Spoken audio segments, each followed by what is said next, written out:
L'huissier de justice est un officier ministériel et public qui a entre autres comme attribution de signifier les actes.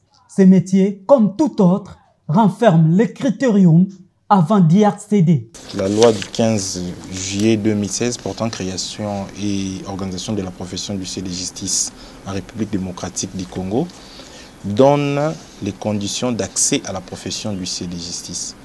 Et ces conditions sont prévues notamment aux articles 6, 8 et 11 de la dite loi.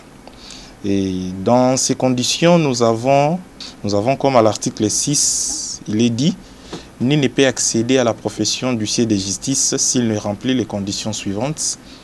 Être congolais ou ressortissant d'un État accordant aux Congolais les régimes de réciprocité, jouir de ses droits civils et politiques, justifier d'une bonne conduite par la production d'un certificat de bonne vie et mœurs délivré par l'autorité administrative du lieu de résidence. 4. N'avoir jamais fait l'objet d'une condamnation pour détournement de deniers publics ou privés, abus de confiance, escroquerie, corruption, concussion, faux usage de faux et pour toute autre infraction intentionnelle. Être titulaire d'un diplôme de licence en droit, au moins délivré par une université congolaise publique ou privée agréée, ou d'un diplôme équivalent délivré par une université étrangère. Avoir satisfait au test organisé par la chambre du ressort.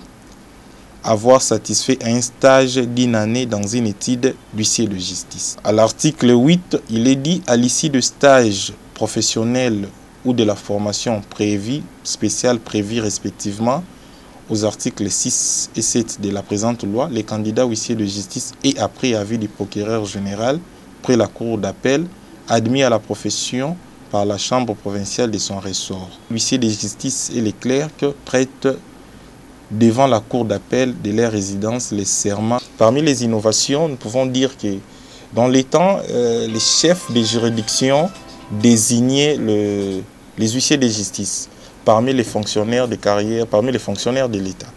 Mais avec l'avènement de cette loi, le législateur a voulu non seulement que l'huissier de justice soit dans un corps libéral, mais que ces derniers aient au moins un diplôme de licence en droit. Et quelles sont les circonstances qui peuvent consacrer la cessation de l'exercice du charia? Le président AI de la Chambre provinciale des huissiers de justice, Kinshasa-Gombe, est clair. Il est prévu aux articles 48 et 49 la cessation des fonctions d'huissier de justice et du clerc qui résulte de la démission acceptée ou constatée, du décès, de la radiation. Et à l'article 49, il est dit l'huissier de justice ou le clerc qui se trouve dans l'impossibilité de poursuivre l'exercice normal de sa fonction pendant 1 an ou plus, par suite notamment de l'âge, de la maladie, de blessures ou d'infirmités dûment constatées par un médecin et déclaré démissionnaire par la chambre dont il relève. Donc il faut comprendre qu'ici, la démission acceptée ou constatée, acceptée lorsque l'huissier lui-même présente sa démission et constatée lorsque au cours d'une année, l'huissier de justice est incapable d'exercer sa profession normalement. Là, la Chambre peut constater la démission d'office. Il y a des fautes disciplinaires qui peuvent amener l'huissier à la radiation. La radiation, c'est prévu à l'article 44 de la présente loi. C'est depuis 2016 que l'huissiat est devenu un métier libéral en République démocratique du Congo.